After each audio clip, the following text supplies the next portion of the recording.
TV9 में आपका स्वागत है। मैं हूं शरद अवस्थी। देश में मुसीबत के एसएमएस का कहर अब भी जारी है। पूर्वोत्तर भारत के लोगों को निशाना बनाने के बाद अब मुसीबत के एसएमएस ने आंध्र प्रदेश और महाराष्ट्र को भी निशाना बनाया है। हो सकता है ऐसे एसएमएस आपके मोबाइल पर भी आ जाएं, लेकिन ऐसे किसी भी एसएमएस पर ध्यान मत दीजिएगा। इससे डरने की जरूरत भी नहीं है। ऐसे ही एक एसएमएस ने बीड़ के कई गांवों में लोगों को जागने के लिए मजबूर कर दिया। कुछ ऐसी ही कहानी आंध्र प्रदेश की भी है।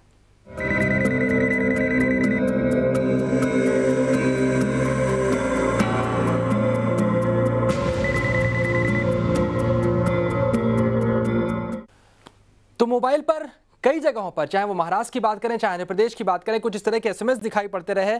कहीं पर कहा गया कि रात में भूकंप आ सकता है। कहीं पर यह भी कहा गया कि अपने बच्चों को रात में सोने मत देना। अगर सोने दिया अपने बच्चों को तो वो बच्चे सुबह नहीं उठेंगे। भीड़ में क्या कुछ हुआ पहले आपको ये बताते हैं। भीड़ में पूरी रात लोग घर से बाहर जागने के लिए मजबूर हुए। भूकंप के डर से छोटे छोटे बच्चों को भी सोने नहीं दिया गया। वहीं आंध्र प्रदेश में भी मौत के डर से बच्चों को पूरी रात जगाया गया। दोनों राज्यों में मुसीबत के एसएमएस ने लाखों लोगों को परेशानी में डाल दिया। हैदराबाद में एसएमएस से सनसनी। भीड़ में पूरी रात जागे लोग। बिना पैर रफ्तार से दौड़ी अफवाह। एक मैसेज से डरे लाखों लोग।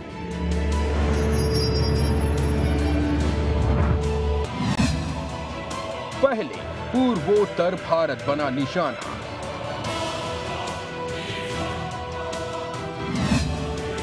अब निशाने पर आंध्र और महाराष्ट्र।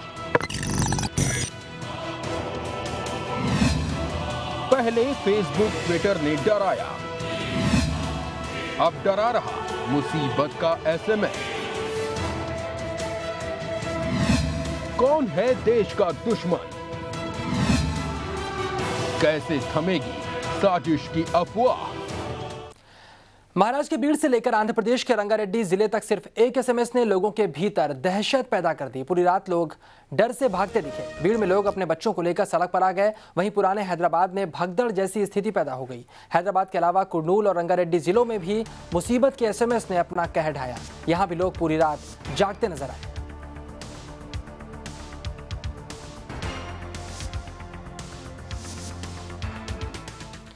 आप भूले नहीं होंगे, कुछ ही दिन पहले मुसीबत के एसएमएस ने पूर्वोत्तर भारत के लोगों को निशाना बनाया था। लाखों की तादाद में लोग पलायन के लिए मजबूर हुए। सरकार साजिश की अफवाह की जांच कर ही रही है। इसी बीच मुसीबत की अफवाह ने बीड़ और आंध्र प्रदेश को अपने निशाने पर ले लिया। पहले पूर्वोत्तर भारत बना निशाना,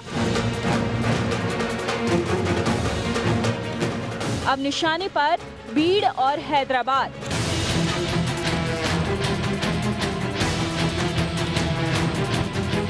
मुसीबत के एसएमएस से उड़ी नींद। रात भर जगे बड़े और बच्चे। जी हां, मुसीबत के एसएमएस का दायरा अब बढ़ता ही जा रहा है।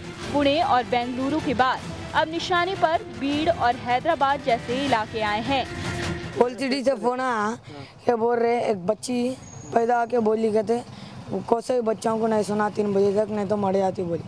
फिर यहाँ पर मस्जिद में ऐलान करके बोले ये सब वफा है बोले। तब पूरी पब्लिक उठ के वो डिक्कीदार बोले ओलसीडी पूरा होशियार है। पुराने हैदराबाद में डरे सहमे लोगों की पूरी रात घर से बाहर बीती। वहीं बीड़ में भी लोग जागते भागते नजर आए। भूकंप की आशंका से डरे लोगों ने यहाँ अपने बच्चों तक को सोने नहीं दिया। आम्ही सगळेजण जाऊन रोडवर थांबलो आणि अक्षरशः आता असं झालंय की दोन्ही तिन्ही लेकराला ताप आलाय आणि त्यांची तब्येत बी बिघडली। गल्लीत बरेच लोक जमा झाले तर फोन वगैरे लावला पण पोलीस प्रशासनाचा काही हे झालं नहीं। मुसीबत के एसएमएस की चपेट में सिर्फ हैदराबाद शहर ही नहीं आया।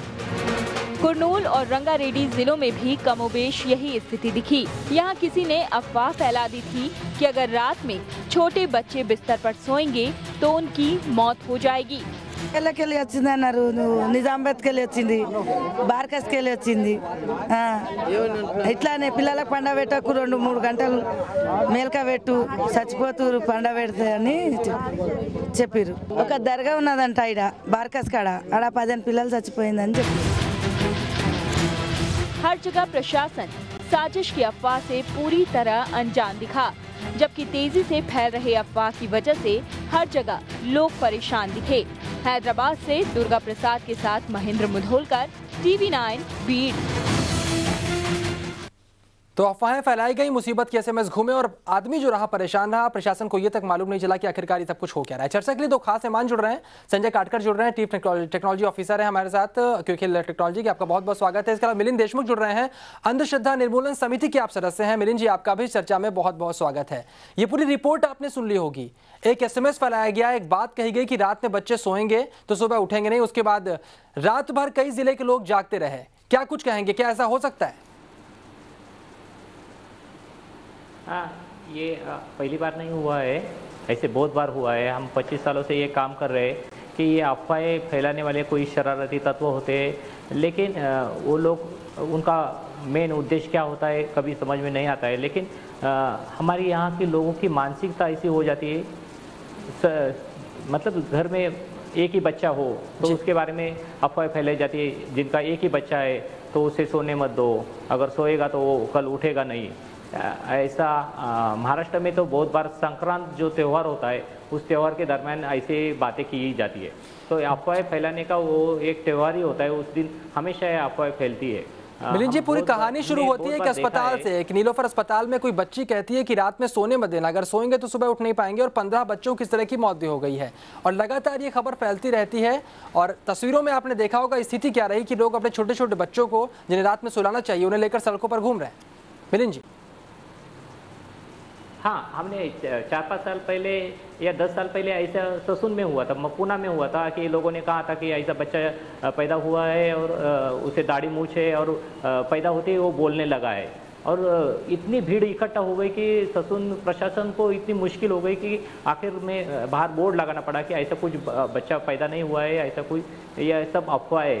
लेकिन लोगों की भीड़ लगातार वहाँ हॉस्पिटल के बाहर आ रही थी। उसके बाद 5 साल पहले ऐसे हुआ कि एक लड़की पैदा हुई है और उसकी आधी शरीर जो है लड़की का है और नीचे शरीर है छिपकली है, और उसने कुरान को लात मारी और ऐसा हुआ। ऐसी एक अफवाह फैल गई थी। वहाँ ससुन के बाहर इतनी बड़ी भीड़, लोगों को समझाना मुश्किल हो गया कि ऐसा कुछ नहीं हुआ है। लेकिन लोग एक दूसरे को फ़ोन करते हैं, SMS करते हैं कि आपने सुना है क्या, ऐसा ऐसा हुआ है, आपके यहाँ ऐसा हुआ है क्या। और अभी ये महाराष्ट्र में सिर्फ बीड़ में नहीं हुआ है, पूना में नहीं हुआ है, बहुत चंद्रपुर, यवतमाल, मतलब कई जगह पे कहाँ है भूकंप, मतलब कई जगहों से इस तरह की खबरें सामने आ रही हैं और कहीं ना कहीं परेशानी बढ़ाने वाले भी ये खबरें हैं। संजय काटकर भी हमारे साथ जुड़े हुए हैं। काटकर साहब, SMS का बहुत बड़ा योगदान रहता है ऐसी खबरों को फैलाने का, अफवाहों को फैलाने का। क्या आप पता कर सकते हैं कि आखिरकार SMS शुरू कहाँ से हुआ? SMS शुरू कहाँ से वो पता कर सकते हैं, लेकिन कैसे बहुत सारे ऐसे टेक्नोलॉजी है जिससे ये हम पता लगाना मुश्किल किया जा सकता है। इसीलिए अगर हम साइबर क्रिमिनल से हम डे टू डे डील करते हैं, जिसमें हम देखते हैं कि काफ़ी सारे फ्रॉड्स SMS होते हैं और वो उसके लिए जो टेक्नोलॉजी यूज़ होती है उसके पीछे ऐसी टेक्नोलॉजी यूज़ होती है जिससे कि वो पता ना चले कहाँ से SMS आ रहा है और इसके पीछे कौन है।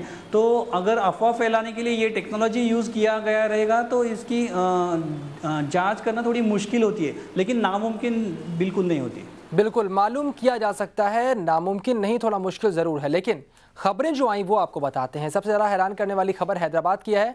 यहाँ लोगों से कहा गया कि उनके पास दुबई तक से फ़ोन और SMS आए। यहाँ ये भी अफवाह उड़ा दी गई कि 15 बच्चों की अब तक मौत भी हो चुकी है। फिर क्या था, डरे सहमे लोग घरों से बाहर निकल आए बच्चों को लेकर अपने।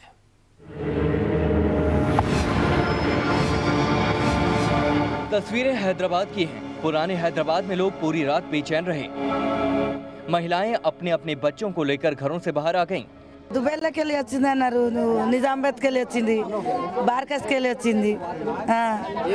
ఇట్లానే పిల్లలకు పండ పెట్టకు 2-3 గంటలు మేల్క పెట్టు, చచ్చిపోతురు పండ పెడితే అని చెప్పారు. ఒక దర్గా ఉన్నదంట ఈడ బార్కస్ కాడ, ఆడ 15 పిల్లలు చచ్చిపోయిందని చెప్పారు. यहाँ एसएमएस के जरिए अफवाह फैली थी। लोगों के मुताबिक जो एसएमएस आए उनमें लिखा था कि रात में जो भी बच्चा सोएगा उसकी नींद में ही मौत हो जाएगी। मुसीबत के एसएमएस को सबसे पहले किसने भेजा, इसके बारे में किसी के पास जानकारी नहीं थी, लेकिन थोड़ी ही देर में ये एसएमएस जंगल की आग की तरह फैल गया। నీలోఫర్లో పుట్టిన పిల్ల ఉంది, ఇట్లా ఏమంటే ఇట్లా పిల్ల చెప్పిందంట, చిన్న పిల్లలకు అంతా మెలుకుండాలి, లేకుంటే పండుకుంటే వాళ్ళు కూడా చచ్చిపోతారు, పండుకోలేకుంటే అన్నానంట. చచ్చిపోయినంట 15 మంది కూడా బాబా షరఫుద్దీన్ పాడిగడ. आंध्र प्रदेश के कुर्नूल और रंगारेड्डी जिलों में भी लोग मुसीबत के एसएमएस से परेशान दिखे। जिसके पास भी आफत का संदेश आया वो अपने बच्चों के साथ घर से बाहर निकल गया। మా వెనక ఒక దస్తగిరి అని ఒక ఆయన ఉన్నాడు అన్న, ఆయన దగ్గర ఫోన్ వచ్చిందంట, 15 పిల్లలు చచ్చిపోయారు, అందరు పిల్లల్ని పండకండి లేపి కూర్చోండి అని చెప్తే అందరూ మేల్కొని ఉన్నారు. इससे पहले हैदराबाद शहर में रहने वाले पूर्वोत्तर भारत के लोगों के पास भी अफवाह वाले एसएमएस आए थे। अफवाह को रोकने के लिए पुलिस ने जांच भी की। अब एक बार फिर कुछ ऐसा ही मामला सामने आया है। दुर्गा प्रसाद, TV9 हैदराबाद। तो पूरी कहानी आपने देखी होगी, समझ चुके होंगे स्थिति क्या है। मिलिंद देशमुख भी हमारे साथ जुड़े हैं। मिलिंद साहब, देखा आपने पूरी तस्वीर किस तरह से सामने आई।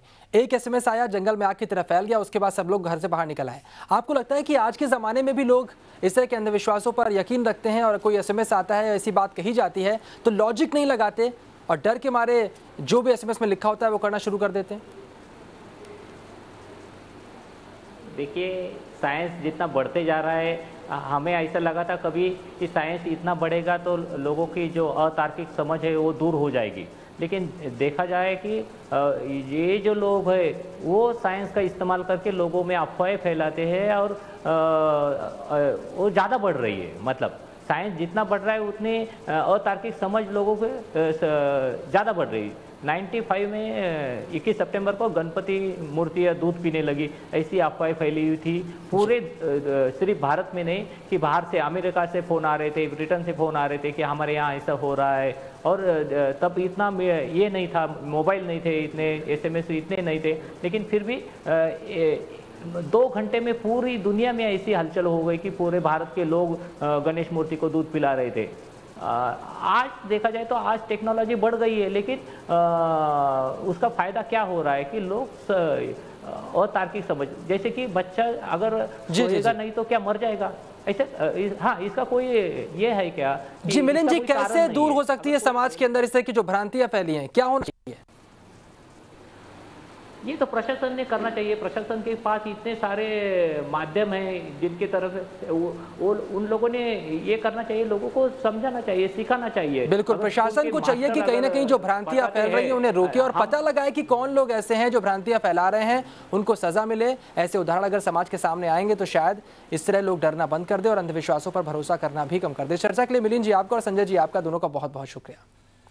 बात फिलहाल छोटे से ब्रेक का, लेकिन ब्रेक पर जाने से पहले आपसे एक सवाल। छोटे पर्दे पर अश्लीलता बढ़ रही है। महादेव जैसे धार्मिक टीवी सीरियल में जिस तरह से अश्लीलता परोसी गई, उसे देखकर आपके मन में भी कई तरह के सवाल उठते होंगे। आपके इस बारे में क्या राय है, हमें एसएमएस कीजिए। हमारा सवाल है, क्या धार्मिक सीरियल में कामुकता दिखाने पर रोक लगानी चाहिए? अगर आपका जवाब हाँ है तो अपने मोबाइल पर शिव टाइप करके स्पेस दें और फिर वाई लिखें। अगर आपका जवाब ना में है तो शिव लिखने के बाद स्पेस दें और एन टाइप करें। आप अपना जवाब हमें 56006459 पर भेज सकते हैं। इसके नतीजे हम रात 9 बजे 9 PM लाइव न्यूज में दिखाएंगे।